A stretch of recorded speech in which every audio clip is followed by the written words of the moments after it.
Assalamualaikum warahmatullahi wabarakatuh. Para wartawan, saya dampingi Pak Menko PMK, Bu Menteri Keuangan, dan Kepala BKKBN. Sore hari ini kita melakukan rapat koordinasi. Pertama, memberikan penghargaan, memberikan insentif kepada para gubernur, bupati yang mencapai target yang memadai lah dalam penurunan stunting. Sebagai penghargaan, ini Bu Menteri Keuangan yang memberikan itu. Kemudian juga penghargaan kepada para pihak, para tokoh, wartawan yang juga bekerja ikut mempercepat proses penurunan stunting. Dan yang keduanya adalah untuk mempercepat penurunan stunting, sebab sejak 2022 kita baru mencapai 21, sekian, dan kita antara 23 dengan 24 itu harus mencapai 7,6.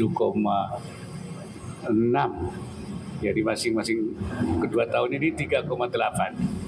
Ini di dalam rangka mempercepat ini dan untuk memperbaiki berbagai kekurangan yang masih kita hadapi dan kendala-kendala, maka rapat koordinasi ini untuk mengarahkan.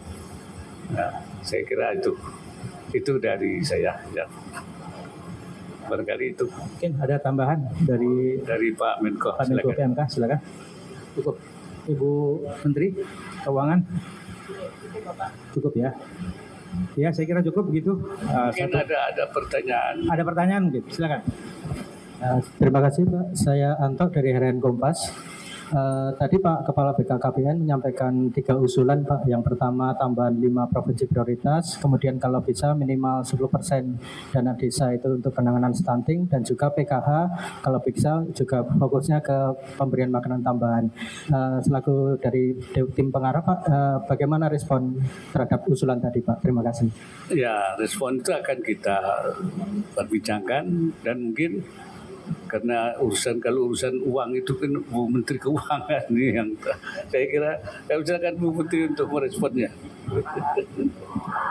Tadi yang disampaikan oleh Kepala BKKBN untuk tambahan provinsi, ya pasti nanti akan diakomodasi karena itu adalah 17 ya provinsi daerah yang memang akan dijadikan target. Ini artinya nanti kami Mendagri, Pak Menkes, Kepala BKKBN di bawah koordinasi Pak Menko PMK dan pengawasan Pak Wapres lihat kemajuan di 17 daerah tersebut, daerah-daerah tambahan itu, dan bagaimana kita mengoptimalkan dana yang akan ditransfer. Daerah-daerah tersebut biasanya sangat tergantung pada APBN. Jadi kita nanti lihat penggunaan dana alokasi khusus yang non fisik, yang itu biasa untuk menggunakan biaya operasi kesehatan sampai kepada puskesmas posyandu.